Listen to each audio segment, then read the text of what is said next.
Rádio Brasil Espírita pertence ao primeiro sistema de comunicação espírita do estado de Alagoas. Nova Fraternidade.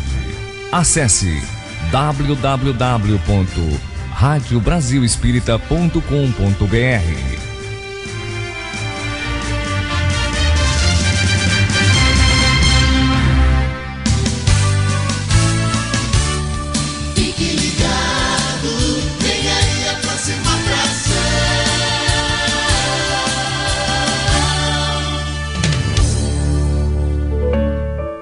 A partir de agora, na Rádio Brasil Espírita, Conversa Fraterna.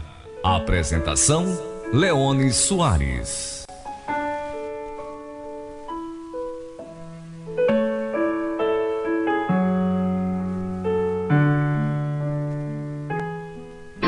Leone Soares.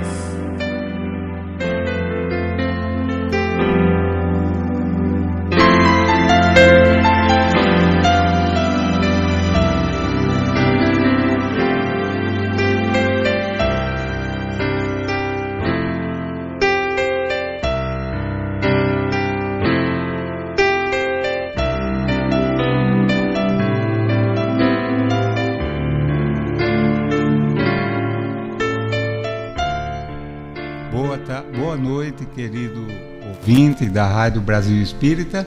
Estamos iniciando o nosso programa, o nosso encontro Conversa Fraterna, com uma alegria sempre renovada para que a vida se torne mais feliz e esse encontro nosso, que já faz parte de nossas vidas, também seja feliz, alegre e que encha os nossos corações de alegria, de esperança e de entusiasmo em viver. Nosso boa noite ao nosso querido Márcio Eduardo. A nossa convidada de hoje é a nossa querida professora Delza, já tão conhecida nossa e do nosso público. E hoje abordaremos o tema muito palpitante, que é a ideia espírita de Deus. Como o Espiritismo compreende Deus. Mas nós sempre iniciamos com uma leitura de harmonização e hoje escolhemos a leitura Mais Deus. É retirada do livro Recados da Vida, psicografia do nosso querido Chico e ditada por Emmanuel. Então, Mais Deus. Se nos perguntassem qual o material mais necessário para cooperar com os homens na construção da era de paz e amor, não hesitaríamos em responder que precisamos, em qualquer parte da Terra, de mais amor para reaquecer a vida, de mais trabalho do que de ideias novas, de mais entendimento que de observação, de mais cooperação do que críticas, de mais coragem para servir do que inclinação para censurar, de mais esforço no bem do que promessas, de mais perdão do que conselhos, de mais vozes que abençoem e fortaleçam do que ásperas exortações, de mais desprendimento da posse do que suposta segurança acobertando a sovinice, de mais caridade do que ciência.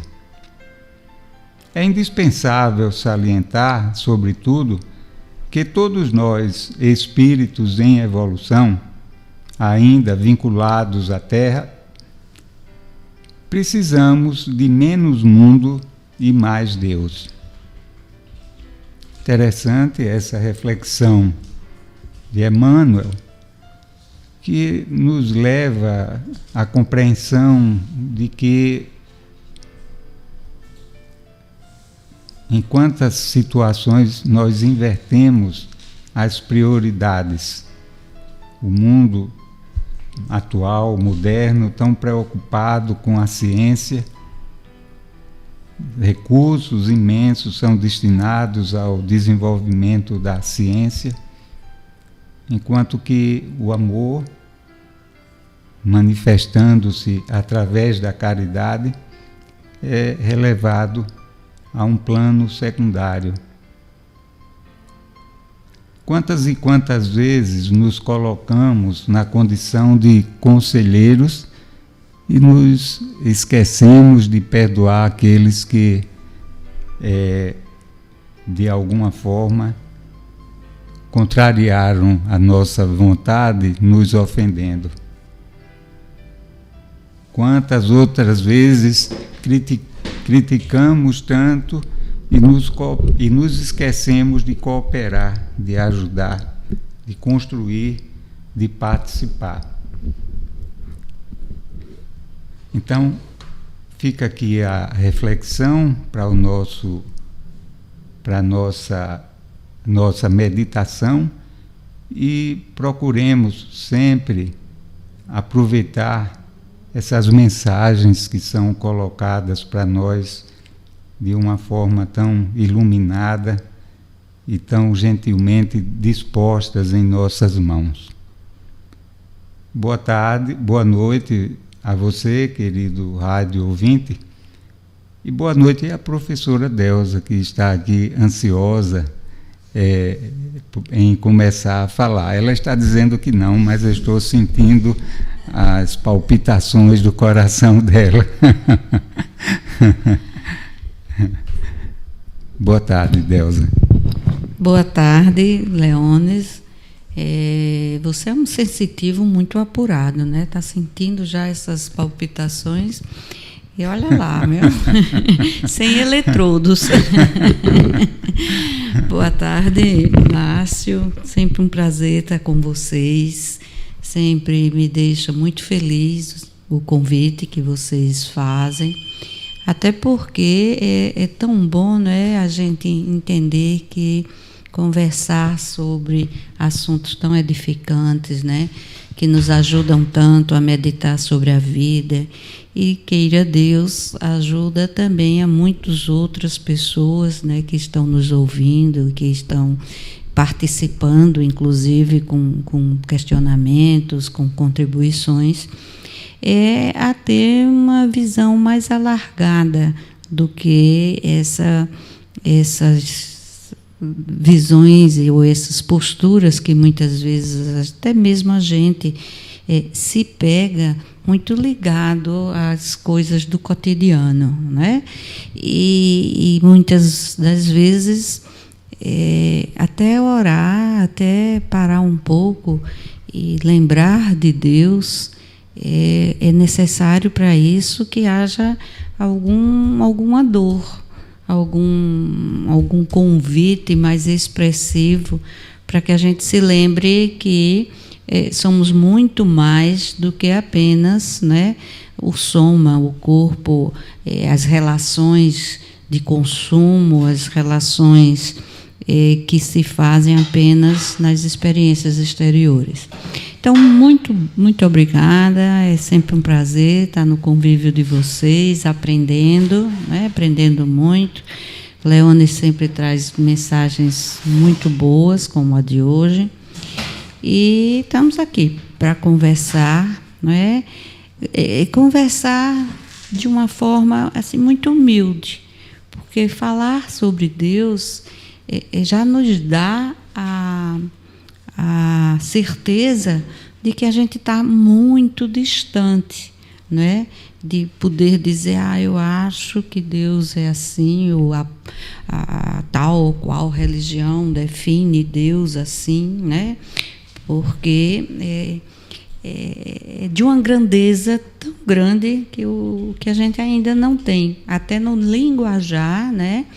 Na construção do pensamento humano, na etapa evolutiva que a gente está, e ainda está, a dimensão, não é, de Deus. Tanto é que muitas vezes a gente se pega ainda nesse atavismo religioso e cultural, nessa etapa evolutiva, como eu disse, colocando em Deus atributos humanos, né?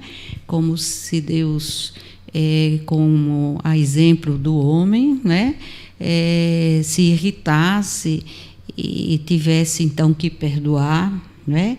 Como se Deus, ao não ser compreendido, não deixaria que os seus filhos entrassem no seu reino, não é? Por uma falta de compreensão e, portanto, um Deus vingativo, não é? Ou um Deus vaidoso que precisa que a gente fique adorando, não pelo fato de, na adoração, a gente entender como lembrarmos que temos um Pai e que é o Pai de misericórdia e de bondade, mas não a adoração no sentido da necessidade de ele ser ovacionado, aplaudido, porque isso é orgulho ainda e vaidade humanas que a gente coloca como atributos de Deus, não é? Então, conversar sobre Deus na visão espírita, a primeira coisa que a gente tem que dizer, eu tenho a impressão aos nossos ouvintes, e nos lembrarmos, é que a doutrina espírita, o primeiro livro, é o Livro dos Espíritos, do qual surgiram os demais, que são desdobramentos do Livro dos Espíritos. E o primeiro capítulo do Livro dos Espíritos é das causas primárias. E a primeira questão que Kardec, né, faz ao Espírito de Verdade é uma questão essencial para compreendermos que toda a doutrina espírita está fundamentada na ideia de Deus. Não é? Então, Kardec, primeira questão, que é Deus? E aí a gente convida a refletir que Kardec, nesse momento, ele, né, com a personalidade, com a inteligência e com a sabedoria que ele tinha, ele não pergunta quem é Deus. Portanto, ele não personifica uma entidade, ele não traz a ideia de que Deus é finito, né? Que Deus tem é um quem. Na realidade, ele pergunta: que é Deus? Né?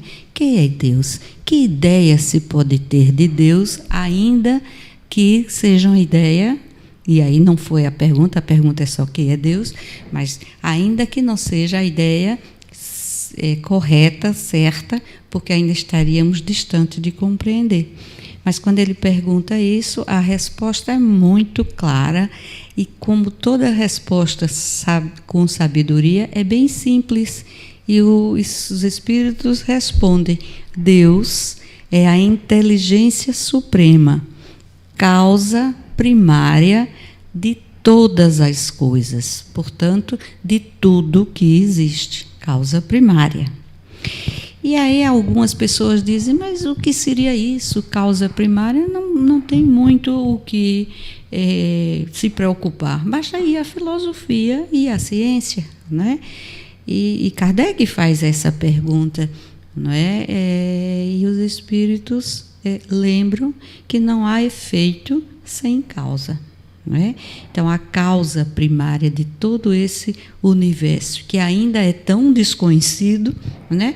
Haja visto que estamos acabando de nos deparar com a possibilidade de um novo planeta no quintal da nossa casa, né? Quintal da nossa casa, um planeta que ainda vai demorar alguns anos para se delimitar qual a órbita em que ele está, e a gente pretensiosamente, né, quer saber de uma dimensão existencial e transcendental dessas, que conseguiu e que consegue, né, criar e manter esse equilíbrio harmonioso, regido por leis que fazem com que o mundo permaneça, e eu não estou falando na Terra, nem estou falando num espaço limitado, mas em todo o universo, permaneça aqui ainda como está, e quanto vai permanecer. essa descoberta desse planeta, não é? É no sistema solar. É no sistema solar, como você disse, né? Exatamente. A gente se depara com o desconhecimento do nosso sistema solar. Pois isso é tão surpreendente, de um lado, com tanta evolução tecnológica e científica, e, de outro lado, nos dá um puxão de orelha, não é? Você ainda está muito longe de entender as coisas visíveis, claro que visíveis com lentes potentíssimas, né? Mas visíveis. Quanto você ainda não entende o que você, supostamente, por não entender, diz não existir? Não é? Diz não existir. Até bem pouco tempo só tínhamos esses planetas que conhecemos, né? E há poucos anos, acho que uns 2 ou 3, Plutão deixou até de ser planeta. Esses mesmos cientistas que descobriram, pelo menos um deles, né? Quem descobriu esse novo, né? Pois é.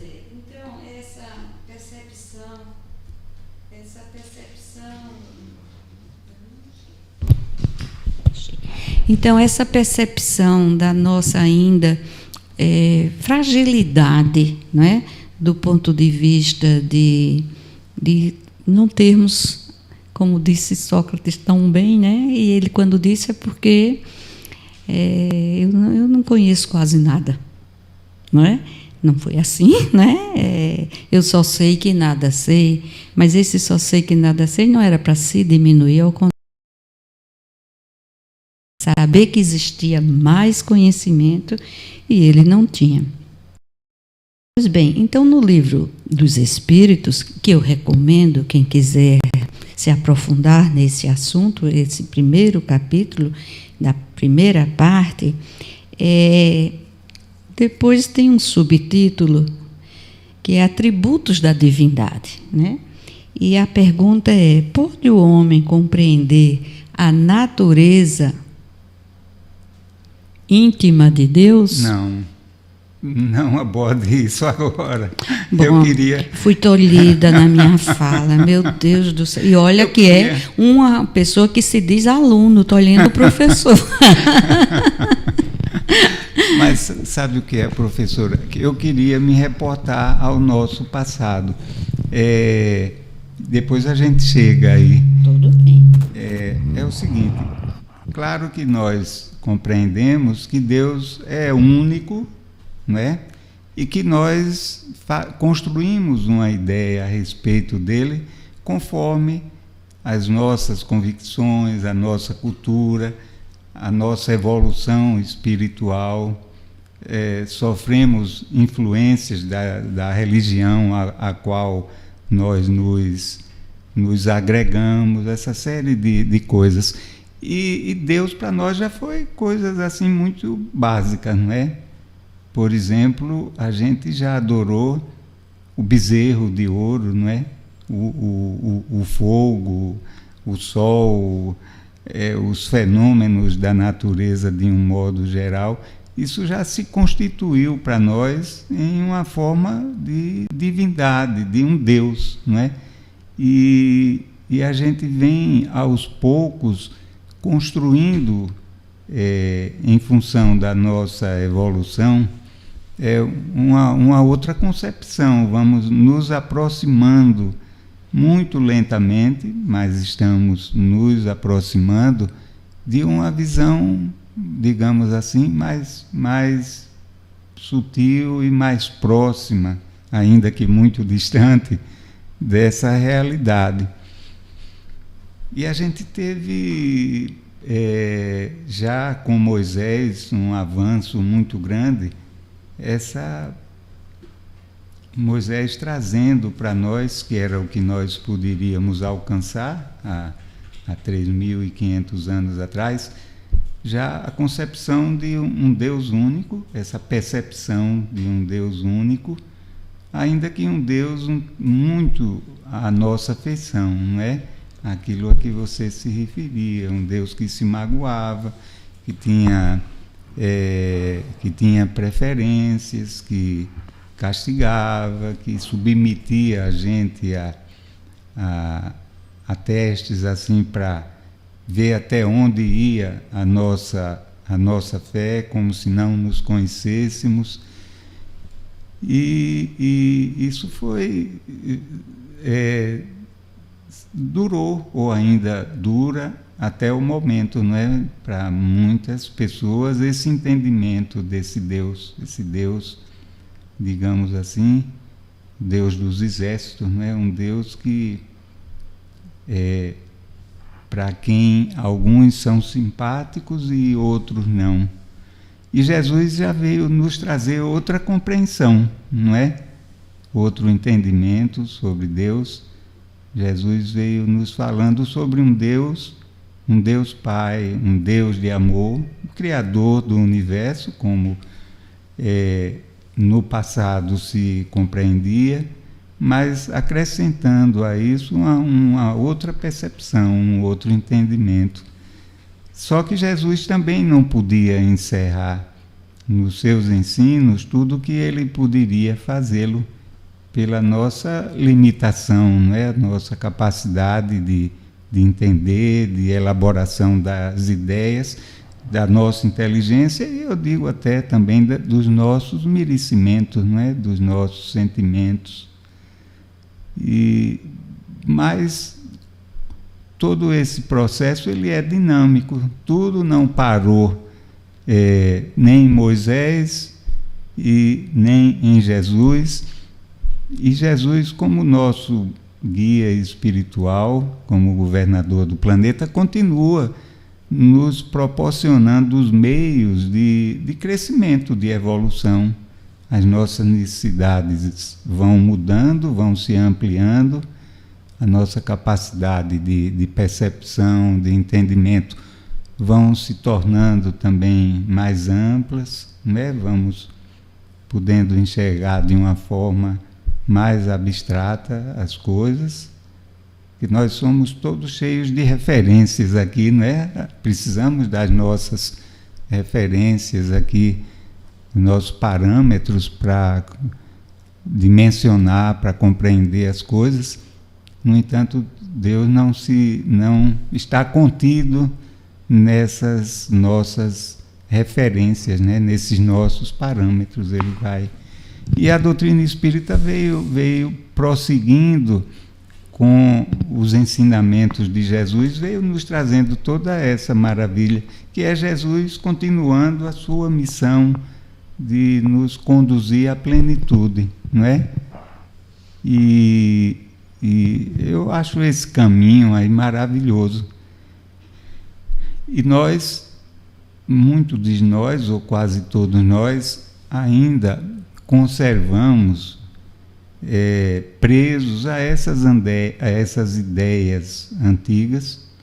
Elas estão assim tão cristalizadas em nós, tão sedimentadas, né, na nossa forma de percepção, de compreensão, e associado a isso aí vem um pouco do medo, do preconceito, daquilo que a gente herdou do passado, né, que é o receio, o apego às ideias antigas e o medo das novas, porque as novas ideias elas se mexem com a gente, né, fazem a gente pensar, sair daquela zona de conforto. Então é mais fácil a gente estar preso ao passado do que a gente avançar, do que a gente evoluir. E a doutrina espírita, essa maravilha que cada dia a gente admira mais, nos proporciona essa oportunidade de avançar, não é? De prosseguir, de não ficar lá com Moisés, de ir um pouco além, sem veja só a maravilha de Jesus, não é? Ele disse assim: eu não vim destruir a lei e nem os profetas, vim dar-lhe prosseguimento. Veja que sabedoria isso daí encerra. Quer dizer, Jesus dizendo, olha, eu não vim destruir nada do que foi dito. É como se ele estivesse dizendo assim, eu não vim destruir nada do que foi dito. Eram coisas válidas para sua capacidade de compreensão, né? Naquele momento, mas agora a gente já amadureceu, vocês já amadureceram um pouquinho e já pode avançar um pouco mais, né? Aí ele vem trazendo, vem dar prosseguimento a isso. Quer dizer, o que foi dito antes não foi negado, mas eram verdades parciais, não é? Eram verdades assim que não eram aprofundadas. Desculpe, viu? Por quê? Desculpe, eu tomei a sua voz não, assim, de uma forma intempestiva. Nós estamos aqui conversando. Mas é que o tema ele empolga mesmo. Né? Você trouxe uma questão que pode ser analisada, uma das questões, você trouxe muitas, né? Mas a primeira colocação é de duas formas, no meu entender. Há pessoas que na sua justificativa e no seu argumento de não crer na existência de Deus, não é? Aí vem exatamente com esse discurso, não é? O discurso de que as pessoas mais selvagens, as pessoas já adoraram até pedra, agora a gente só mudou a simbologia da adoração. Né? Então, quem acredita em Deus é porque não tem cultura suficiente, não tem discernimento suficiente, né? Não é alguém que entenda a ciência, por exemplo, que a ciência está descortinando todos os mistérios. E se a gente se lembrar, né, do início da ciência com o iluminismo, a ciência passou a ser a fiadora da felicidade humana. Então, portanto, o divórcio entre ciência e religião, desde então, permanece, né, em momentos com mais intensidade e em outros com menos intensidade. Pois bem, então, essa argumentação de que ainda é muito primitiva a ideia de ter uma crença em Deus é uma dos argumentos. O outro lado dessa questão exatamente, no meu entendimento, é o fato de que o homem, desde os primórdios, né, ele tinha essa ideia de transcendência. Ele sabia que haveria algo, né, que ele não descrevia, não sabia, a relação dele era exclusivamente com a natureza, e a natureza mostrava a ele fenômenos tão fora de compreensão, os chamados fenômenos sobrenaturais para ele, um trovão, né, um relâmpago, né? Nevar. Então, que começou, não, existe sim algo maior do que eu, e este algo, eu não sei o nome, mas entendo que esse barulho que faz, alguém está fazendo, e por aí as coisas foram. Aí a gente vê pela doutrina que exatamente essa semente de transcendência que vem da humanidade desde o primórdio, que caracteriza mais ainda a saber que Deus existe, saber da existência de Deus. Porque alguns dizem assim, não, foi a cultura que impôs a educação, colocou Deus, né? Mas não, como seria isso? Mas Deus, só para eu concluir esse raciocínio, como seria isso se desde o começo, né, desde os primeiros, a antropologia tem mostrado isso, por exemplo, os rituais fúnebres, né? A questão da relação do homem com a imortalidade, né? A questão da relação do homem com a natureza, ele em se sentindo na necessidade de dominá-la, porque ela era maior do que ele. Havia ali uma espiritualidade, né? que permeou todos os povos em todos os recantos do mundo, né? Tanto que houve a diversificação, e hoje a gente está aqui como cristãos falando no Ocidente, mas a gente tem a compreensão, não é? E aí a doutrina espírita nos dá essa compreensão, que é a maravilha, que é o processo evolutivo, não é? dos homens, de uma forma que essa evolução vai se tornando, não é? É a nossa missão. A gente está aqui para evoluir. Como é que evolui? Aprendendo. Como é que aprende? Né? Aprende vivenciando inúmeras oportunidades que nos são dadas pela justiça divina através das reencarnações. Então, quem acredita assim ou quem acredita diferente não quer dizer que é melhor ou pior do que ninguém. Não é? O espírita não é melhor do que o católico, nem é melhor do que o protestante, nem o maometano, muçulmano, né? Não é? Porque apenas ele compreende de uma forma que a doutrina, para nós, é extremamente esclarecedora, porque nos mostra uma realidade que vai além, quando Kardec nos diz, não, a gente não deve acreditar no sobrenatural, porque o natural está aí, é visível. Não é? E nas reuniões mediúnicas, e todos esses livros psicografados, nos trazem exatamente a confirmação da ideia de Deus e da existência, né, do homem como um espírito que tem oportunidades reencarnatórias para aprender até a angelitude.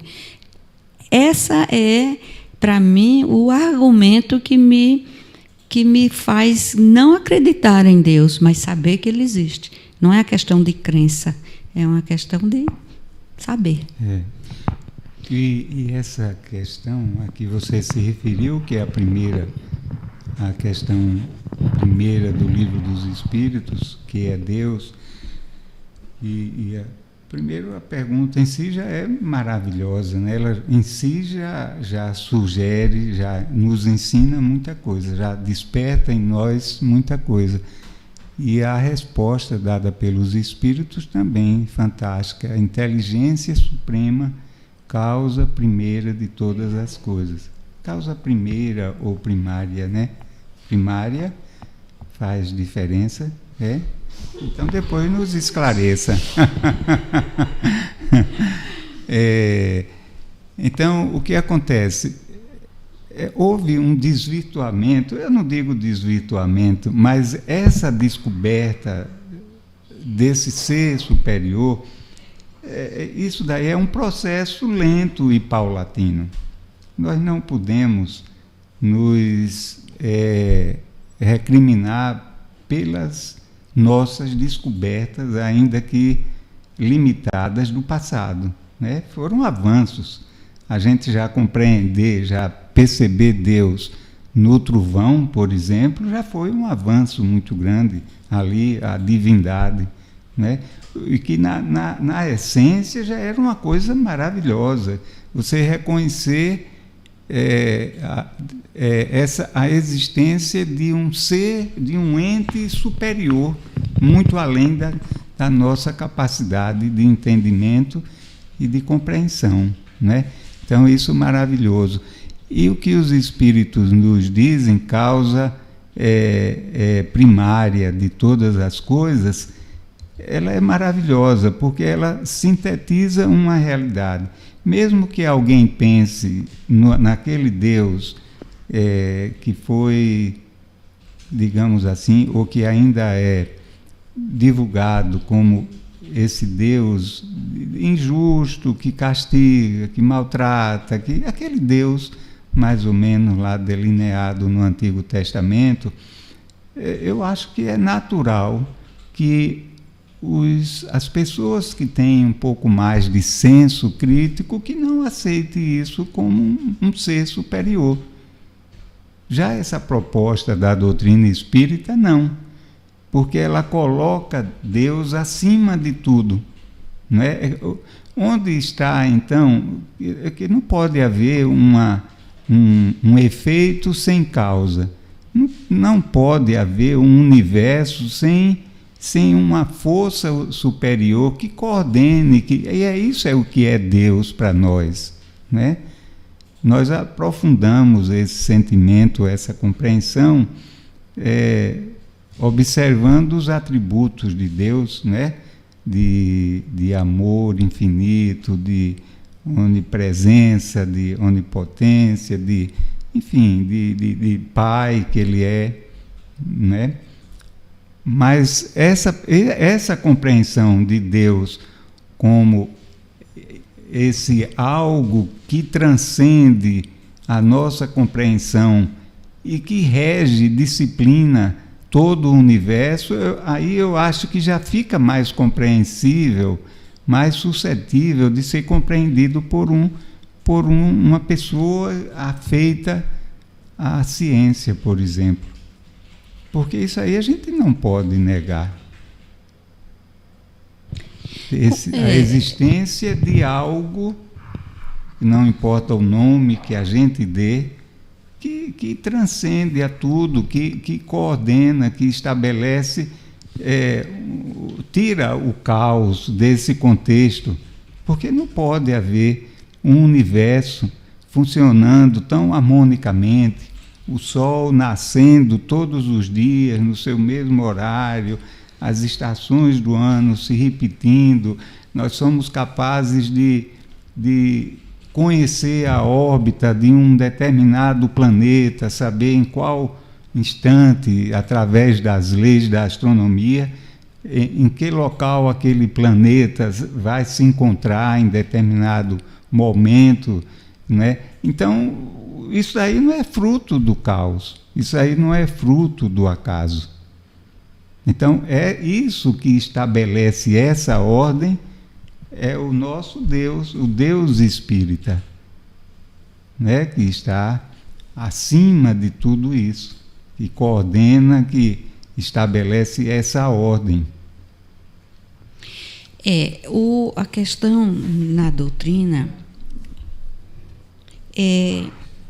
da visão espírita de Deus é porque a gente tem uma experiência religiosa, né, que não se limita apenas à experiência religiosa, mas à filosófica e à científica, né?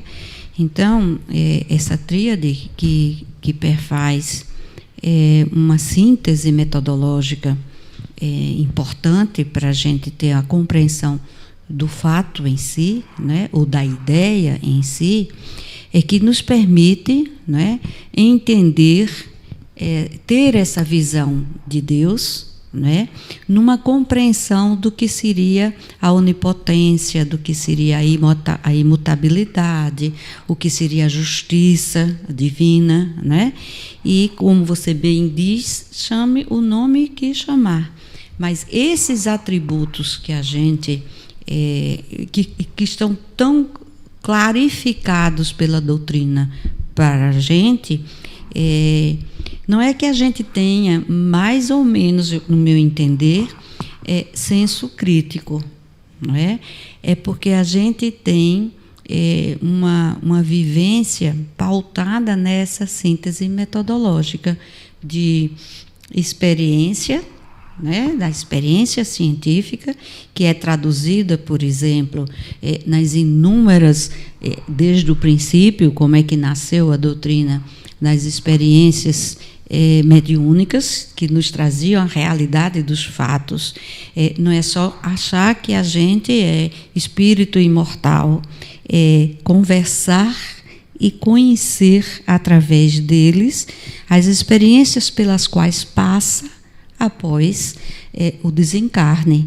E as psicografias, né, desses irmãos que nos trazem as informações, né, que Kardec foi muito feliz quando nos alerta para dizer, olha, se houver algum momento em que a ideia da ciência, não é, for a ideia da doutrina espírita não puder ser, agora me perdi a formulação. No dia em que a ciência comprovar que um dos princípios da doutrina está errado, fiquemos com a ciência. Que o espiritismo se ajuste à ciência. Quer dizer, essa grandeza, de uma grandeza enorme. E a gente está vendo aí os caminhos que a ciência está trilhando, né? Nós estamos no século XXI, entrando numa fase da ciência, seja na biologia, seja na física, né? Seja na astronomia, seja na genética, seja na biologia molecular, seja na medicina, estamos entrando numa fase em que inúmeras informações que tivemos através da disponibilidade, né, da vontade de nos ajudar a evoluir dos espíritos que nos trouxeram essas verdades, estão aí sendo comprovadas. Há quem diga, não, é diferente, sim, mas contra fatos não há argumentos, né? Portanto, essa síntese metodológica, sabe, da ciência, da filosofia e da religião é que nos permite, né, ter essa visão mais concreta, vamos dizer assim, em que pese que nunca a gente pode falar em concretude em relação a Deus, né, do que seria essa ideia de Deus na visão espírita. Eu nem me atenho muito a essa questão. Eu prefiro até conversar sobre Deus, e aí por isso que eu já estava entrando nessa área, em relação aos atributos divinos, que aí me comprovam com certeza, né, não só dos atributos que ainda a gente reconhece, né? Aqui no livro, por exemplo, naquele capítulo, quando ele diz Deus é eterno, é imutável, é imaterial, é único, é onipotente, e aí ele termina e é soberanamente bom e justo. Bom, então, a gente vê que essa sabedoria divina, ela se revela em todas as áreas, de todas as formas. E no caso do homem, é a única forma, né, de eu realmente ter tanta certeza que Deus existe e que é onipotente e que é onisciente e que sabe da gente, né? Não precisa a gente imaginar que Deus está olhando para mim, olha o que é que você vai fazer. Ele está olhando para mim, quando a gente era criança, né? Tinha até o quadrinho dos olhos de Deus, né? Deus está vendo, não é? Olha, cuidado, Deus está vendo. Porque não é que ele esteja vendo, ele sabe, ele é onisciente, então não havia esse atributo, né? Ele não precisa estar olhando para mim, né? Está me vendo como eu, Deusa. As leis que ele criou e que estão nas nossas consciências e que faz com que nos impulsione para a reforma íntima, para tratar a vida com mais seriedade do ponto de vista de entender essa essência divina que há em nós, isso é patente, né? E aí eu volto àquela questão do trovão, por exemplo, que é tão bonito a gente perceber, não é, que o homem evoluiu muito, e ainda precisa evoluir muito, Mas já naquele momento, quando o homem se posta frente a um trovão que passa, né? O trovão, ele não fica, ocorre, e em outro momento ele vem, dependendo das estações do ano. Pois bem, quando ele se posta frente a um trovão, na realidade ali está a semente da humildade, não é? A semente da certeza que é uma criação e não um criador, né? Então ele se posta e diz: olha, tem algo muito maior do que eu e que eu não entendo, mas então eu vou me postar para esse que é superior a mim.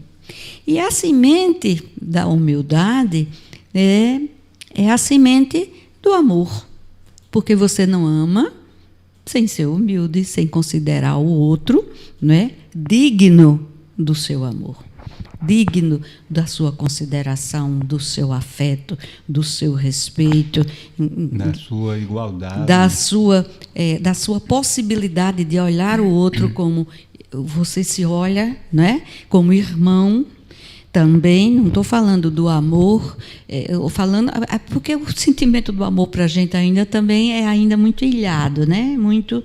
Pois bem, então essa ideia, e aí você nos traz a questão da evolução do entendimento do homem desde lá. E aí, como a gente conversa, né, a primeira revelação, não é, que foi Moisés veio e ele disse o que tinha que dizer para aquela etapa evolutiva naquele momento, não é? O que é que aquele povo, né, precisava? Aquele povo precisava de leis rígidas, precisava de passar 40 anos. Não era aquele povo, éramos nós. Né? Não, aquele povo eu estou considerando na época, né? Nós, naquela época, né? Quantos de nós provavelmente estaríamos lá? Então, havia essa necessidade, né? Então, Deus manda Moisés, como mandou outros profetas, quantos, né? Como Buda, como João, não é? Então, muitos foram os profetas, e Moisés, naquele momento, né, foi a primeira revelação para aquele povo que já estava, apesar de estar ainda com tanta dificuldade evolutiva do ponto de vista do apego à matéria, mas já tinha a semente do Deus único, né, do monoteísmo, que tinha havido uma experiência anterior no Egito com Aquineton, mas que não conseguiu, não era o momento, vamos dizer assim, como a gente diz aqui. Na segunda revelação, que veio Jesus, então Jesus já veio também num momento quando ele podia vir, não é?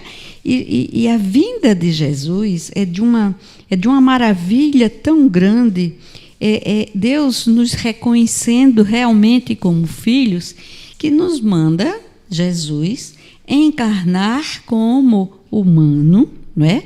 Viver entre nós, quer dizer, limitar-se, não é? A presença de Jesus, um espírito daquela grandeza, que é considerado, inclusive, como o próprio Deus encarnado, por alguns, né? Então, você imaginar um Deus encarnado que não deixa... Bom, eu não vou entrar nesse mérito. Então, Jesus diminuir a sua vibração, a sua energia, né? E encarnar entre os homens. Muito bem. Mas aí ele encarna e traz a gente um Deus Pai, né? Um Deus Amor. E esse Deus Amor, ele revela não só nas palavras, mas nos atos. Então, ele mostra a gente que a gente pode, sim, não é? Desenvolver a partir daquela sementinha de humildade para um povo orgulhoso o amor. O amor. Essa revolução de amor que Jesus nos trouxe para a gente espírita é a grande maravilha da presença de Jesus entre nós, não é? Porque Jesus chega... a síntese da missão de Jesus. A síntese, né, da missão e a confirmação não é? Claramente de Deus Pai, de Deus soberanamente justo e bom, como nos diz o Livro dos Espíritos, como um dos atributos dele. Ora, se essa vinda de Jesus para nós, então, que nos trouxe o libelo do amor, vem como o príncipe da paz, e que ainda hoje nós não conseguimos nos pacificar intimamente para poder ser mensageiros da paz, embora nos digamos cristãos, né? Depois, né, vem a doutrina espírita. E aí ela vem revelada novamente por mensageiros de Jesus, que é o Espírito de verdade, né? Então ela vem com uma doutrina consoladora, com uma terceira revelação, isso na nossa, né, análise nossa da doutrina espírita, esclarecer o que Jesus não podia esclarecer ainda, dada a etapa evolutiva que nos encontrávamos, né? Então, volta à questão da síntese, ciência, filosofia e religião. No Livro dos Espíritos, depois de toda a análise inicial, que é essa análise filosófica e científica, vem a terceira parte, que é das leis morais, né? E aí a beleza da compreensão que a gente pode ter do que está aqui na nossa consciência e que não desenvolvemos ainda, não é? A lei da igualdade, a lei da sociedade, a lei do trabalho, né? A lei de destruição. A lei da destruição, a lei da justiça, né? Como ainda, né? Fazendo um paralelo com a etapa evolutiva que estamos entre nós e o homem do trovão, né? Quanto ainda estamos distantes desse homem que está com a consciência totalmente desperta para esse Deus que existe em nós, né? Esse Deus cujo reino está dentro de nós. Onde? Aí alguns dizem no coração. Ótimo, o coração é o símbolo do amor, mas está na nossa consciência, pelas leis que ele nos coloca desde lá. Então, nossas etapas evolutivas até que a gente... E aqui no livro diz uma coisa muito interessante quanto a isso. Será dado um dia ao homem compreender o mistério da divindade? Aí ele fala, quando, pela sua perfeição, se houver aproximado de Deus. Quer dizer, aproximado de Deus, amor. Porque toda o ensinamento e a expressividade da vinda de Jesus entre nós, toda ela está sintetizada em amor, em amar. E é pelo coração, simbolicamente falando, que nós haveremos de chegar a Deus, a essa compreensão. Como dizem alguns, ver Deus face a face. É uma linguagem simbólica, já que nós não sabemos nem o que é Deus, não é? Muito menos ter face. E o Chico nos deixa uma lição. Delza, numa das suas falas, ele disse o seguinte: nós não temos ainda uma inteligência capaz de compreendermos Deus, mas podemos ter um coração capaz de senti-lo. Isso aí para nós para mim em particular, é uma referência muito grande. Vai ser pelo coração, vai ser pelo amor. É pelo amor que a gente pode compreender e sentir Deus. Eu tenho a impressão que pela ciência não. Porque a ciência, ela encaixota as coisas, né? Estabelece leis, e eu acho que não há uma equação para essa definição de Deus. Eu acho que é por esse outro canal. Eu estou lhe provocando, você como sempre você me provoca, pessoa da né? universidade. Né? A ciência não está com nada, viu? A ciência, como nós ainda a conhecemos hoje. Né? A ciência ainda atrelada ou presa, né? Ao método cartesiano, né? A penso, logo existo, quer dizer, não é sinto, né? Logo existo. Então, há essa dualidade. Enquanto a gente tiver ainda, né? Com a ciência, né? Com essa visão de que os fatos têm que ser reproduzidos, por exemplo, dimensionados, né? Essa é uma ciência exclusiva, não é inclusiva, né? Quando a gente fala do homem integral, e aí há muito pouco tempo, por exemplo, na medicina, que é a minha área, a acupuntura não era uma especialidade, né? Uma especialidade, não é verdade? Agora já é. Assim como a homeopatia também. Pois é, eu estou né? falando na acupuntura porque é bem mais concreto, né?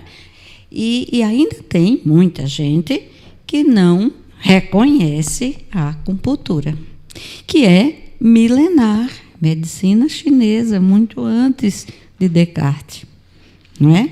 Então, essa ciência de que você fala ainda é essa que está presa muito à matéria, coisas bem, né? Mas eu quando acho a que gente já há sinais de uma abertura então, maior, quando né? a gente imagina uma ciência mais abrangente, não é? Quando essas experiências, por exemplo, uma coisa tão fácil, a gente está aqui iluminado, né? E aí a gente está aqui iluminado e a luz é ao mesmo tempo um corpúsculo e uma energia. Como a gente explicar isso? Né? E é muito pouco tempo que de Edison para quê? Para agora. Né? Muito pouco tempo. Essas conquistas não são é? muito recentes. Então, são conquistas recentes e que a gente ainda está, né, muito atrelado àquele conceito inicial. Quando você vê hoje, por exemplo, grandes hospitais, como o Sírio-Libanês, como o Hospital das Clínicas da USP, utilizando a imposição de mãos em pacientes para ajudar no tratamento, puxa vida, como a gente imaginar, né, que uma coisa tão antiga, né, que é a imposição, por exemplo, portanto, uma troca de energia, né, praticada por Jesus, né? Praticada, né, inclusive por Jesus, como a gente imaginar no meio científico. Isso é um avanço. Um avanço. Como a gente imaginar, por exemplo, a ação dos doutores da alegria, não é? Que o paciente diminui a quantidade necessária de medicamento, tem um pós-operatório, tem uma progressão mais rápida, né, da enfermidade, porque somente por despertar a alegria, não é? E aí depois a gente sabe que esse despertar da alegria, na realidade, move inúmeras moléculas, né, que nos fornece essa energia interior. Então, sabe, Leones, vamos, um convite que eu lhe faço, já que você, né, vamos olhar a ciência do século 22, né? Coisa bem mais ampla, agora, que ela inclua, que seja uma ciência inclusiva, né? Que tenha uma dimensão holista. Do século passado também já tem conquistas assim. Por exemplo, a física quântica, né, já dá mas ainda como, já dá, né? passos assim, mas ainda enormes, muito limitado. Às né? vezes a gente até utiliza conceitos da física quântica, mas que ainda não é assim. Mas já é um começo. Né? Já é um começo. Então, Então, graças a Deus, você mesmo já está reconhecendo, né? Não, mas eu estou lhe provocando, não é? É o meu propósito aqui, senão a luz não brota, não surge, né? Então, eu acho a ciência é muito jovem, não é? A ciência ainda é muito jovem, comparada à idade do homem. A ciência é algo assim, com esses, segundo esse modelo, essa proposta atual, ela é ainda muito jovem. E eu acredito, sim, que haverá mais adiante, assim, avanços consideráveis, né? Na medida em que a gente diminua um pouquinho só a nossa vaidade, que a gente reconheça a nossa pequenez ante essa grandeza infinita.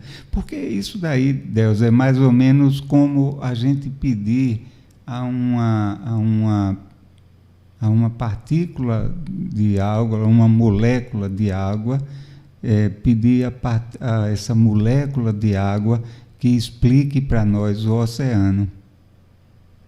Não cabe, não é? Não faz sentido. A desproporção é imensa, é muito grande. É assim como a gente pode conceber Deus, não é? E Kardec nos dá uma orientação muito feliz. Ele pede para a gente não se perder nesse labirinto, né? Dessa busca de Deus através desse caminho. Né? Kardec faz essa recomendação. Ele faz e eu procuro segui-lo nesse aspecto, né? Porque é uma questão minha. Eu prefiro analisar. Por exemplo, livro, dificilmente você vai... Eu vim aqui porque você me convidou e eu não vou me furtar ao seu convite. Mas dificilmente eu faço palestra, por exemplo, com esse tema. Né? Eu prefiro as leis morais. Né? Como a gente entende que há uma necessidade muito grande que a gente aprenda essas maravilhas que são as oportunidades que a gente tem que na convivência com o outro, não é? A gente crescer na tolerância, crescer no respeito, não é? Ser mais resiliente, né? E não sei se já é a idade, mas a gente vai compreendendo, não é? Eu acho que a idade tem uma influência muito grande. Muito grande, né? A gente vai compreendendo, não é? Que é mais importante para a gente esse autoconhecimento, não é? Mas não para se envaidecer, mas para, né, trazer, para se diminuir, né? Para trazer reflexões. Poxa vida, né? Eu queria tanto já ser assim, eu sou assim, o que é que eu posso fazer para chegar a essa meta? A gente está no começo do ano, você tinha me convidado até para a gente falar sobre o início do ano, né?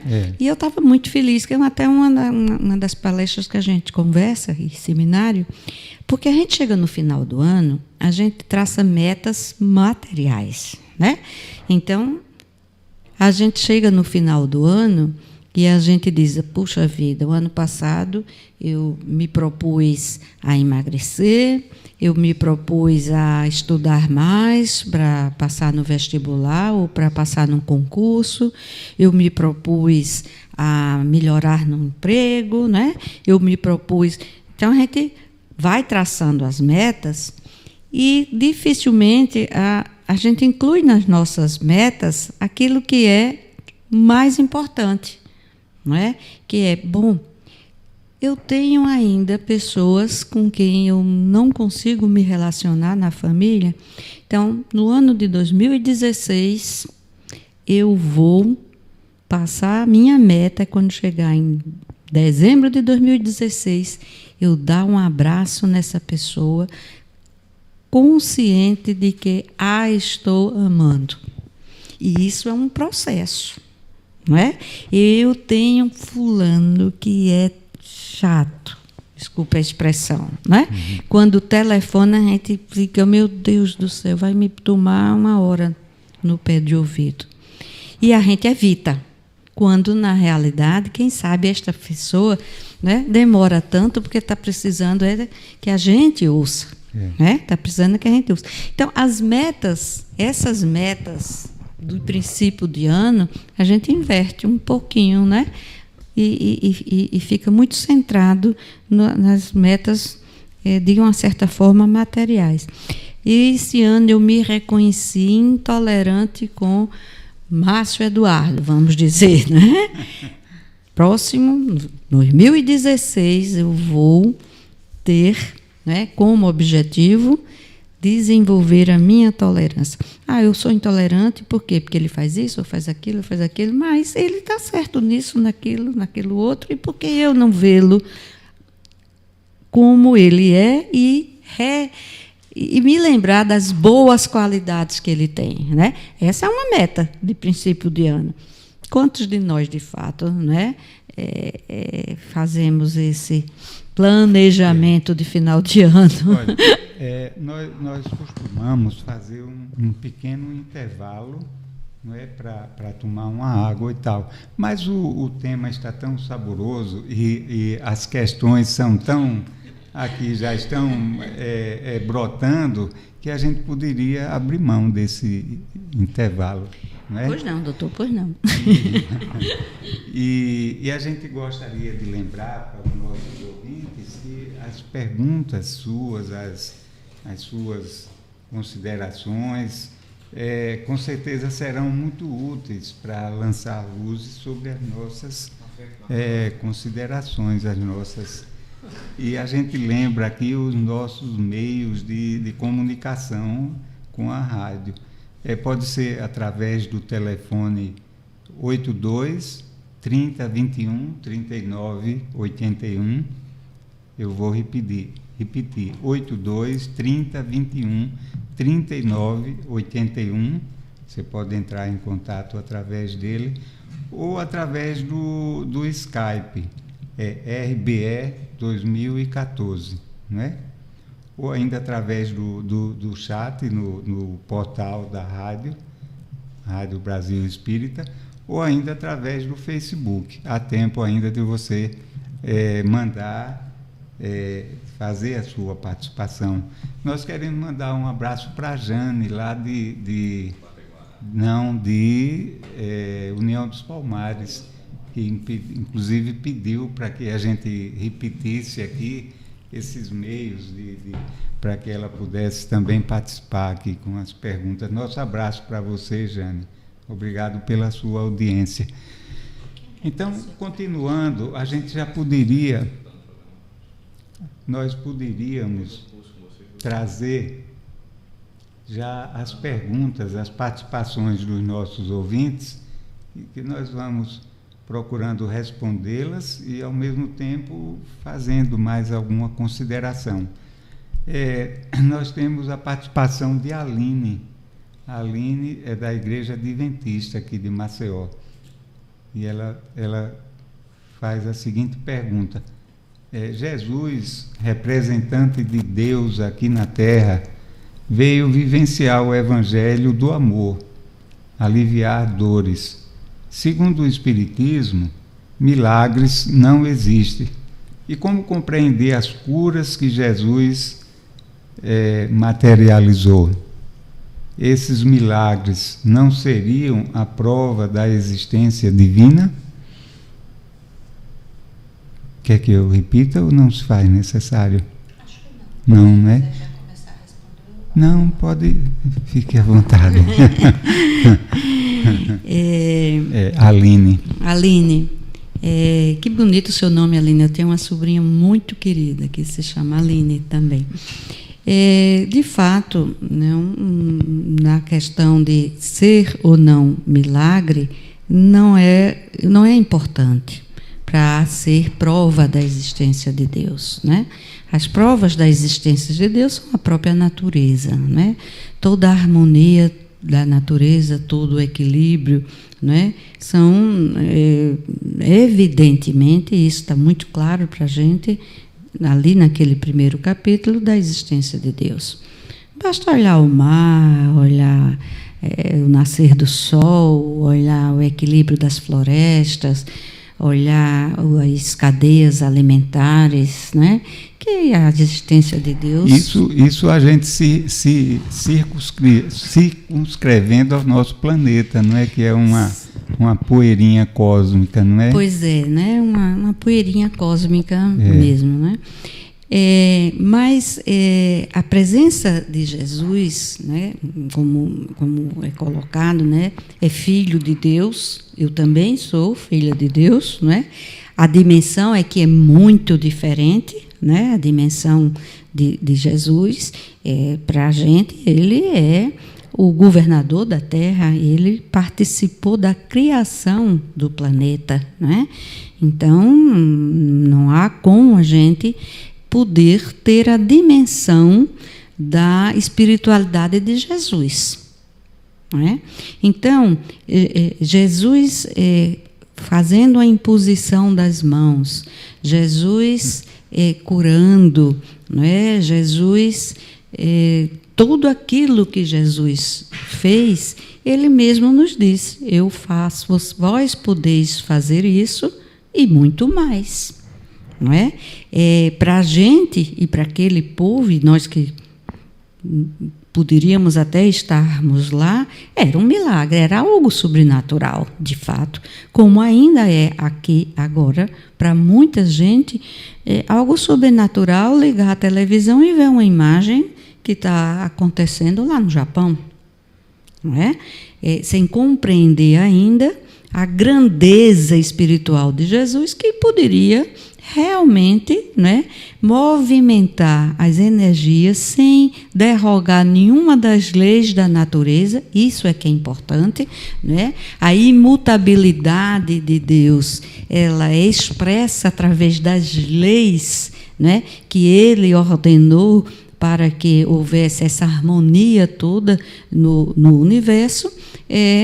Não seria Jesus a vir derrogar as leis de Deus. Né? Então, o que a gente chamava de milagre, e ainda hoje chama, né? Tantas coisas que... Quantas vezes uma pessoa está muito doente, né? E a gente já pensa que está em estado até pré-terminal, e tem a visita da saúde. Né? Aí olha, aconteceu um milagre, a pessoa ficou boa, mas a gente desconhece, né? Como a gente pode ainda compreender como essas energias que podem ser movimentadas, né? E Jesus poderia fazer, Jesus não precisava, inclusive, né? Tem alguém que diz assim, mas Jesus, e naquela época, né, quantas vezes Paulo, por exemplo, foi achacado porque falava sobre Jesus e diziam: como um carpinteiro que se deixou morrer na cruz, se ele fosse Deus mesmo, ele não deixava nada disso acontecer, bastava ele fazer um gesto e pronto, né? Sem compreender a beleza do respeito de Jesus e de Deus por nós, para fazer com que nós, sim, engateássemos ainda para poder aprender a andar, e que a gente é que vai fazer essa construção.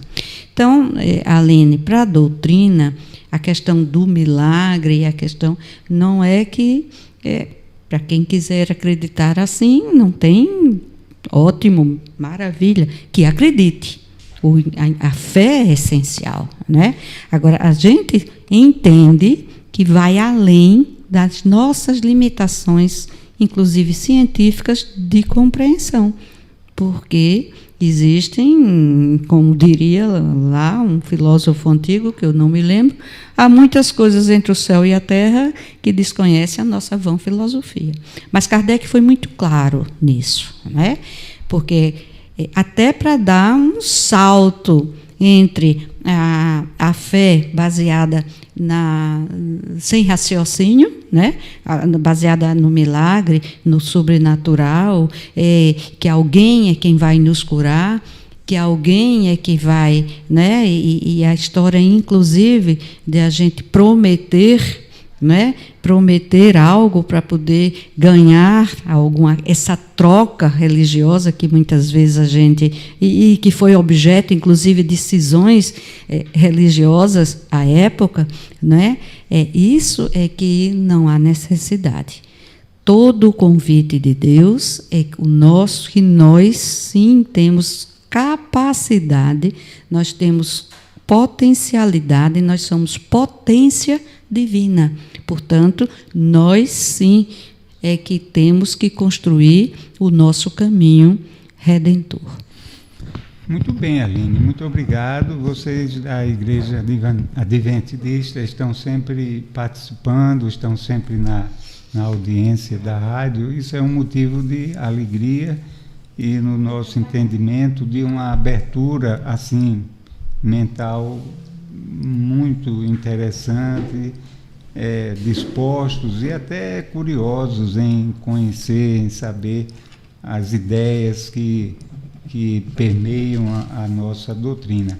Então, resumindo a fala da professora Delza, a doutrina espírita entende que não há o milagre no sentido da excepcionalidade de fenômenos que transcendem o natural.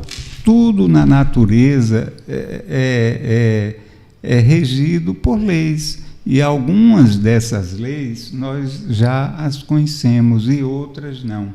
Então, todas essas curas efetuadas por Jesus, todas elas estavam no contexto das leis divinas, não é? E isso é maravilhoso.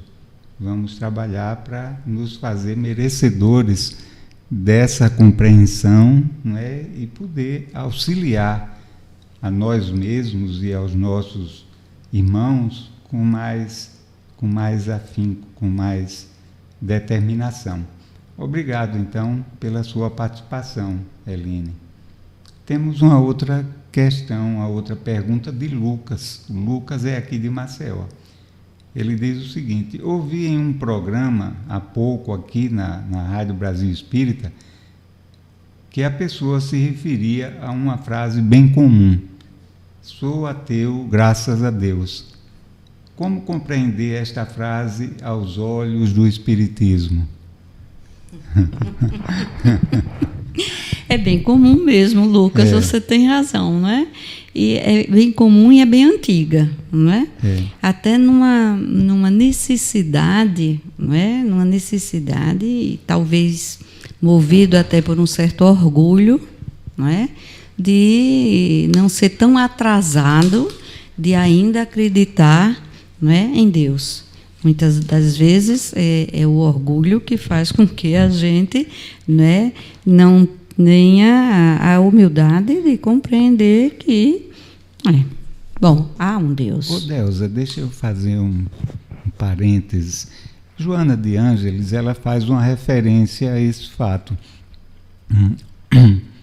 E ela diz o seguinte, que muitas vezes, em muito de nós, essa rejeição à religião, à divindade, a Deus, ela é oriunda de decepções nossas do passado. Com certeza. De frustrações, porque se prega muito aí um céu que é fruto de uma negociação, de um comércio, de favores, de coisas assim. E o espírito, ao desencarnar, não se depara com isso. Não são esses os valores existentes, né? Primeiro que o céu é um estado consciencial nosso, assim como o inferno.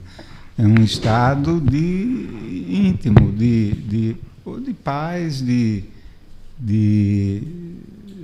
conquistas, de iluminação íntima, não é? Ou o contrário.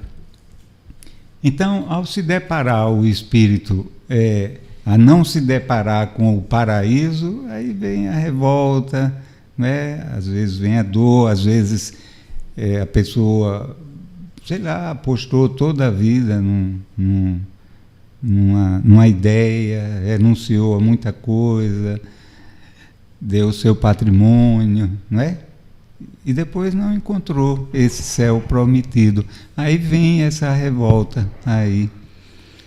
Esse é um lado, né? E é um lado concreto, né? Se a gente tem a certeza de que somos passageiros da existência, né? Ora estamos encarnados, ora estamos no plano espiritual.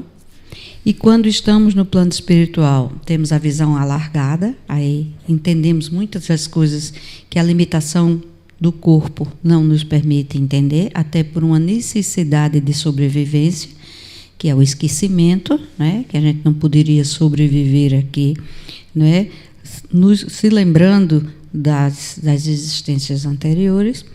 Isso é fato concreto. Quantas vezes a gente ouve isso de irmãos em reuniões mediúnicas, né?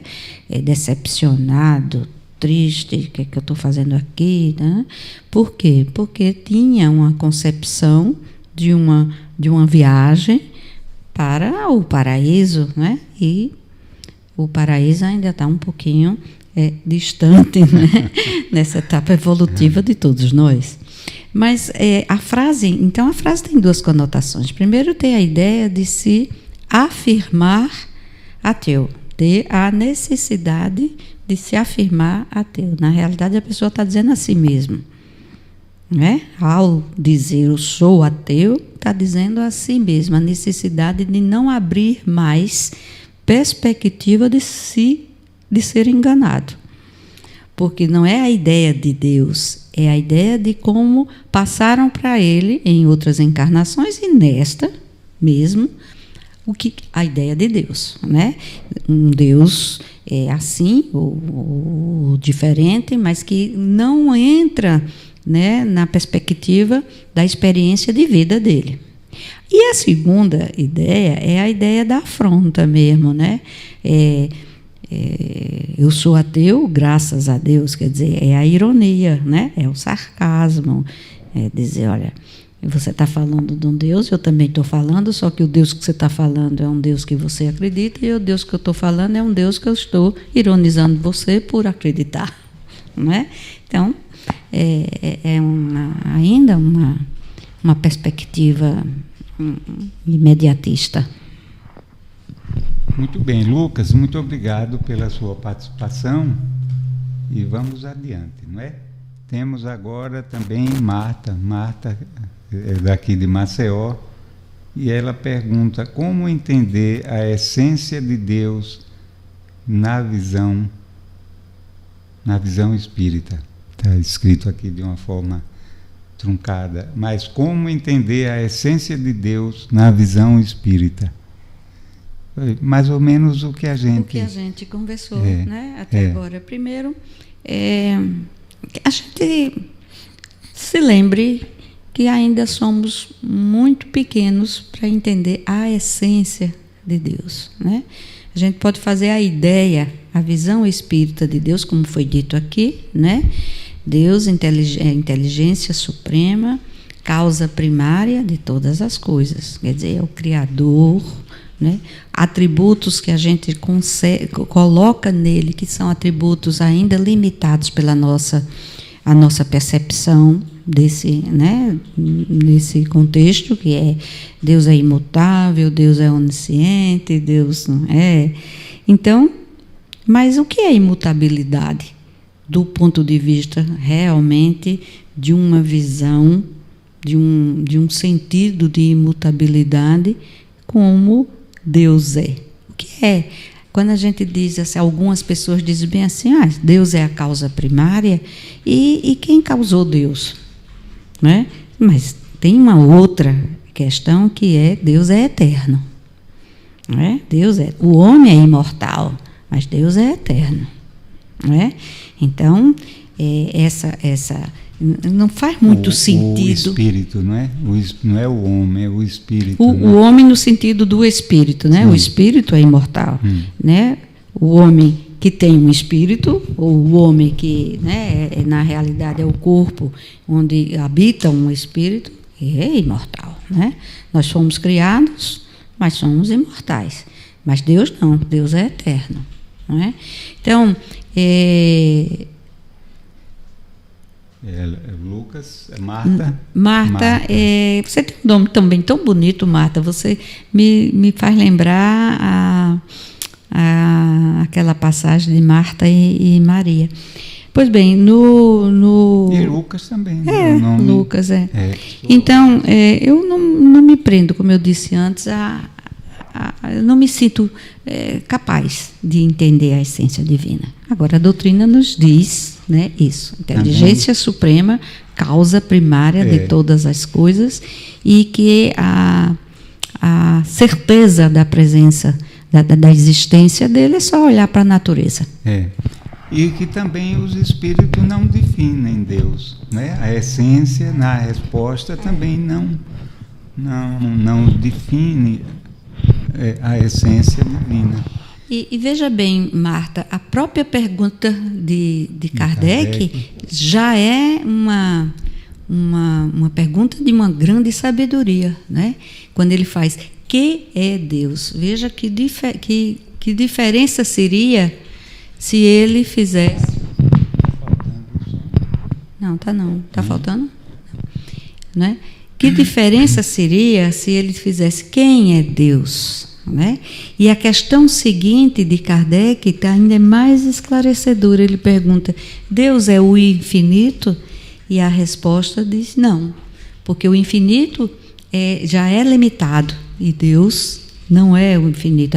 O infinito já teria que... Não poderia... O Deus é incontinente dentro do infinito, né? Então, é muito bonito o Livro dos Espíritos. Eu a convido, Marta, a procurar lê-lo, que você talvez encontre melhor do que a gente só conversando. Obrigado, Marta. Uma boa noite. E que tenhamos sempre essa abertura mental, procurando buscar avançar nas nossas ideias e tendo como foco sempre o amor. Temos também a participação de Arlindo Diácono. O Arlindo é do Rio e ele é da Igreja Católica. Muito obrigado, Arlindo, pela sua participação. E ele faz a seguinte pergunta: como compreender na visão espírita a Trindade, Pai, Filho e Espírito Santo?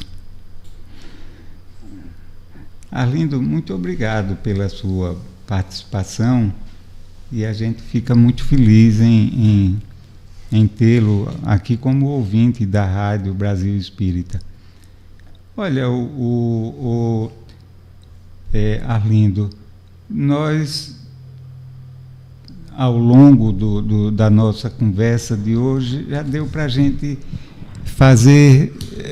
sentir qual a compreensão da doutrina espírita a respeito de Deus, de Jesus, não é? O que é que nós compreendemos como o Espírito Santo? É só inverter ali a ordem das palavras. É um Santo Espírito, um Espírito dotado já de uma sabedoria que se fez e se faz comunicar, onde é acolhido através do amor. Não importam os rótulos, mas o que importa são os propósitos. Então, esses espíritos, que pode ter o nome de Espírito Santo, pode ter o nome de profeta não, porque o profeta já é o médium, né? Já é o instrumento, que pode ter o Espírito da Verdade, pode ser Emmanuel, pode ser André Luiz, pode ser outros da Igreja Católica que tanto contribuíram na codificação da doutrina, não é, como Santo Agostinho e outros mais. Então, todos eles, para nós, são Espíritos Santos, não é? Então, nós compreendemos Deus como a inteligência suprema, Jesus, como um filho de Deus, tanto quanto nós somos. Uma vez eu fui a um batizado, eu vou até, meu querido Arlindo e demais ouvintes, eu vou comentar isso aqui para a gente se situar. E a pessoa que era um batizado de uma sobrinha minha, do filho de uma sobrinha, e a pessoa que celebrou o cerimonial, no final, ela disse o seguinte: olha, vocês, porque tinham umas crianças sendo batizadas, já grandezinhas, e ela se dirigiu a todos e disse: olha, vocês até então eram criaturas divinas, e a partir de agora vocês passam a ser filhos de Deus. E eu achei interessante aquela colocação, digna de respeito, mas ao mesmo tempo limitada, porque todos nós somos criaturas divinas, independente de religião, independente de qualquer tipo de solenidade ou de ato litúrgico, qualquer coisa desse tipo. E eu vou mais ainda, não só nós na condição de homens, né? Mas todos nós, tudo que está inserido na natureza é criatura de Deus, não é? Os animais, as plantas, somos criaturas dignas e necessitadas de amor, não é? E temos um destino, no meu entendimento, estamos crescendo, independente do reino em que a gente se encontre, estamos caminhando para porque senão não faria muita justiça essa criação assim divina, condenando alguns a uma situação permanente de ignorância e de privação da felicidade, enquanto os outros seriam dotados dessa possibilidade. Então, Jesus, para nós, é um espírito que passou, como nós estamos passando, pela evolução também, né? Ele foi criado, como todos nós, simples e ignorantes. Um espírito que atingiu a plenitude, a pureza. Nós lembramos que a Terra é mais jovem, né? Foi criada depois do universo.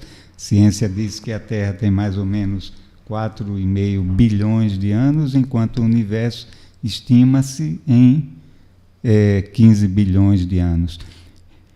E o Espiritismo nos diz, antes mesmo da ciência chegar a essas teorias atuais de que até o universo está em expansão, em que as galáxias se chocam, os sóis, as estrelas se destroem, dando origem a novas realidades, né? A lei de destruição, né?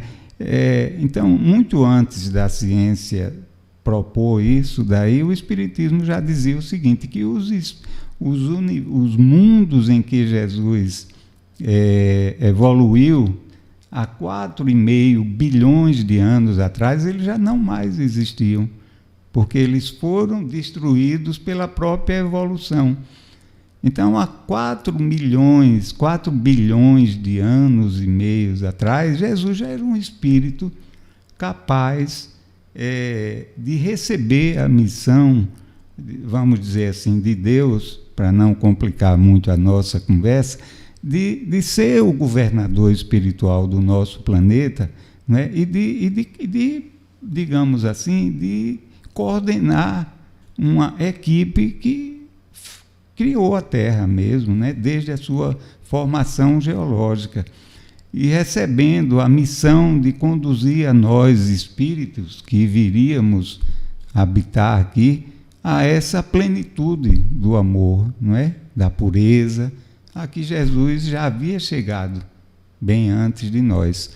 Então, é essa compreensão que nós temos, que a doutrina espírita nos passa, que eu acho muito lúcida, não é? Não há nada de dogmas, de mistérios, de coisas que não podem assim ser estudadas, né? Pesquisadas e que fica no campo só da fé. Claro que ainda há muita coisa para a gente descobrir, mas eu acho essa visão, essa compreensão, esse modelo da doutrina espírita muito lógico, muito coerente com os fatos, com a vida, com a razão, e com aquilo que para nós tem um peso muito grande, que são as informações trazidas pelos nossos benfeitores espirituais, que são tomados de uma seriedade, de um propósito muito grande, não é?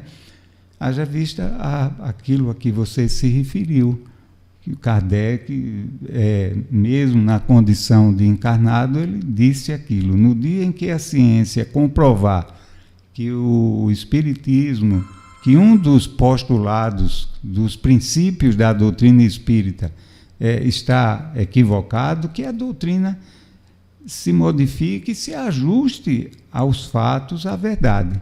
Então, por aí a gente vê a grandeza da doutrina espírita, o compromisso com a verdade, não com o poder, né, com a detenção, digamos assim, das chaves do céu, da verdade, não é por aí. Então, nosso querido Arlindo, é essa nossa compreensão, não é? Eu espero que sirva de reflexão para todos nós e vamos para diante, né? A gente lembra daquilo que Jesus nos falou: eu não vim destruir a lei nem os profetas, vim dar-lhe seguimento.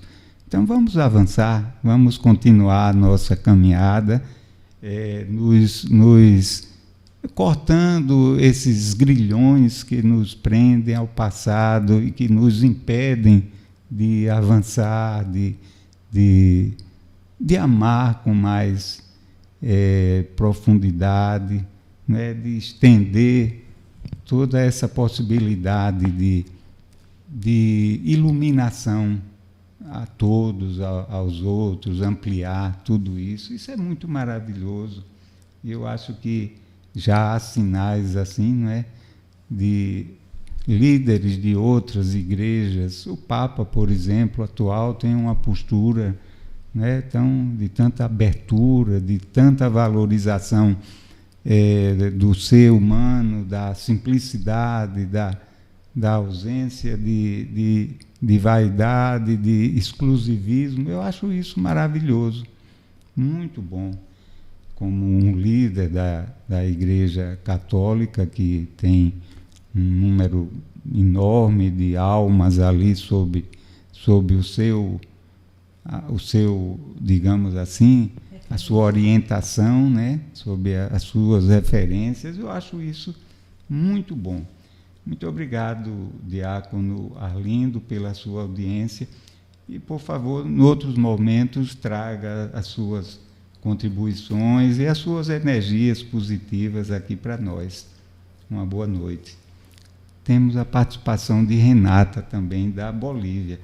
E a Renata diz assim: Deus está em toda parte, como algumas crenças nos afirmam que é necessário estar em um templo religioso, ter uma religião para estar em ligação com Ele. Renata, da Bolívia. Oi, Renata, tudo bem, não é? Que bom que você nos trouxe essa colocação, que nos dá, nos leva a fazer uma reflexão entre a diferença entre religião e espiritualidade, e ainda a diferença entre espiritualidade e espiritismo. Com certeza, Deus está em toda parte, porque Ele é o Criador, né? As suas leis, né, estão em toda parte. E não é necessário, de fato, a gente estar em templos, né, nem a gente estar excluído da sociedade, nem a gente precisar ter rituais, né, precisar seguir um conjunto de dogmas, né, para estar em sintonia com Deus. né?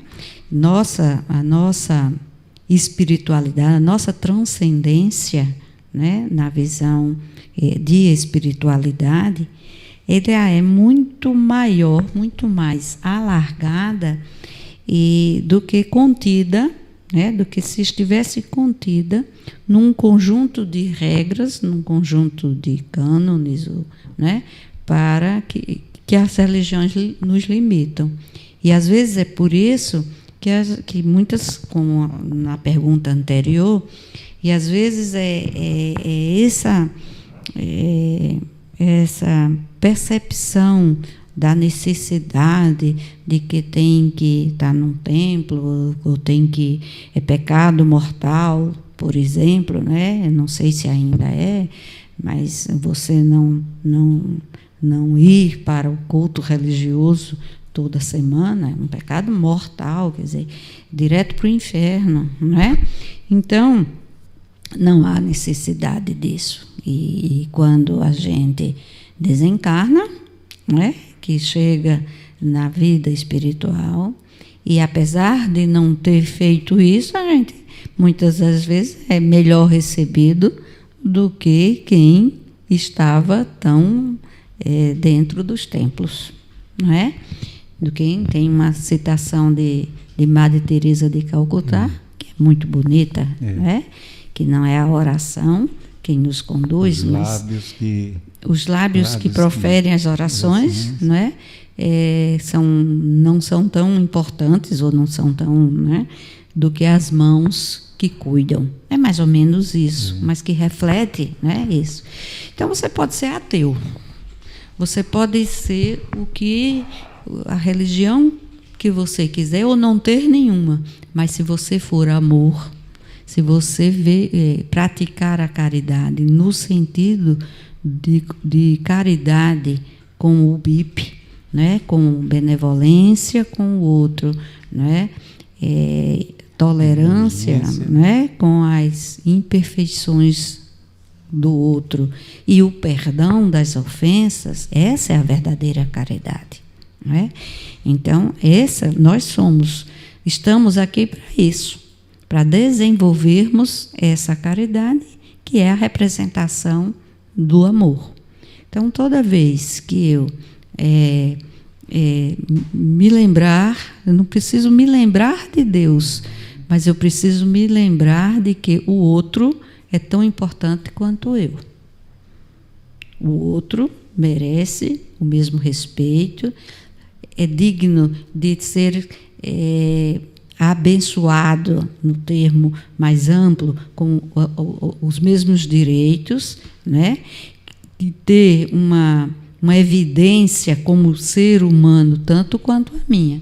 E essa é a minha percepção do que é a transcendentalidade, a espiritualidade. Para a gente, o Espiritismo, Kardec diz que para coisas novas há de haver nomes novos, né? Daí espírita. O Espiritismo, na realidade, é uma doutrina, né? É uma tríade, filosofia, religião e ciência, e que encerra um conjunto de informações que foram trazidos e são trazidos através das psicografias, da psicofonia e de outros meios, a clarificação sobre o Evangelho de Jesus. Então, toda a nossa fundamentação é o Evangelho de Jesus, que é a doutrina do amor. Não é? A doutrina do amor.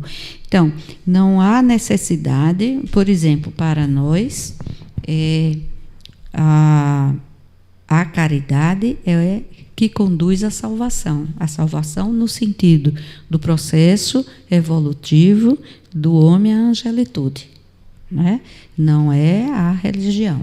Quer dizer, não precisa acreditar em Jesus para ser, entre aspas, salvo. Jesus é bem maior do que isso, né?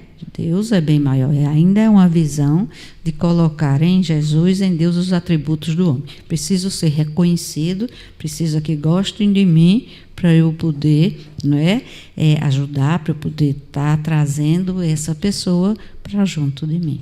Então, Renata, é essa a percepção que eu entendo da doutrina, não é?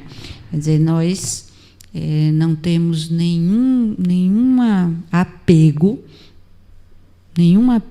e os centros espíritas estão cheios, né, de pessoas de outras religiões que vão, às vezes, por uma necessidade de maior esclarecimento, às vezes porque precisa fazer um atendimento fraterno, às vezes por curiosidade mesmo, e as portas estão abertas, e o entendimento é que é a reforma íntima, é o aprendizado do amor que conduz à angelitude e, portanto, a Deus. Renata, muito obrigado. E a gente lembra, Renata, uma frase de Leon Denis, quando ele disse assim: tende como templo o universo, como altar a consciência, como imagem Deus e como lei a caridade.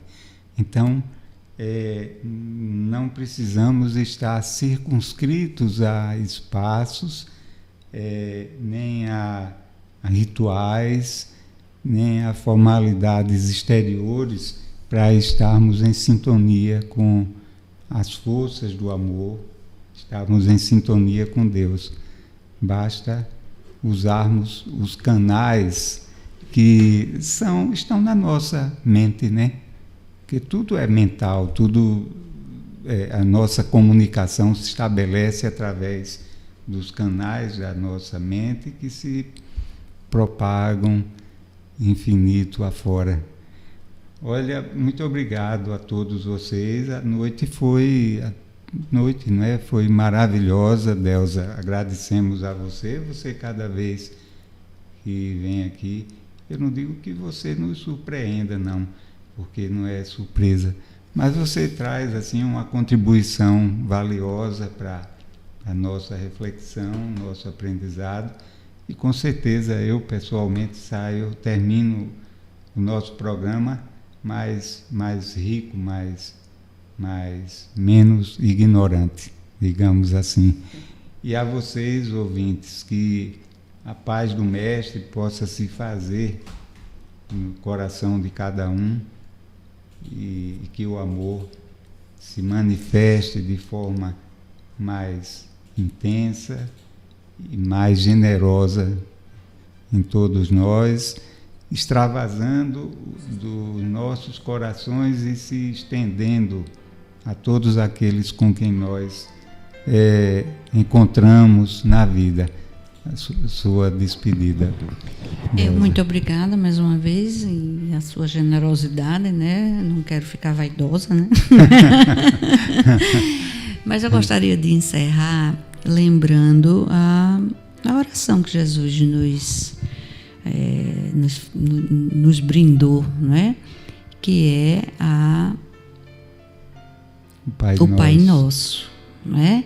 Então, Jesus, ao dizer e ao nos ensinar, né, que a gente ore dizendo Pai Nosso, Ele está, em síntese, nos mostrando um Deus Pai e um Deus de todos, né? Pai Nosso, quer dizer, de todos nós.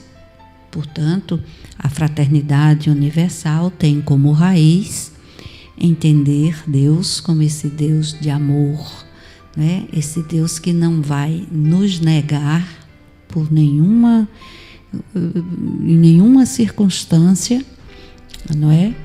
O pão espiritual, o pão do amor, da compreensão, né? E isso é tão fortalecedor, porque qualquer que seja, ou nos momentos da alegria ou nos momentos da tristeza, a gente tem a segurança que tem a mão de Deus, simbolicamente, nos levando sempre para o alto, também simbolicamente. Boa noite. Boa noite. Obrigado, Márcio, mais uma vez, e obrigado a você, amigo, pela sua audiência. Muita paz.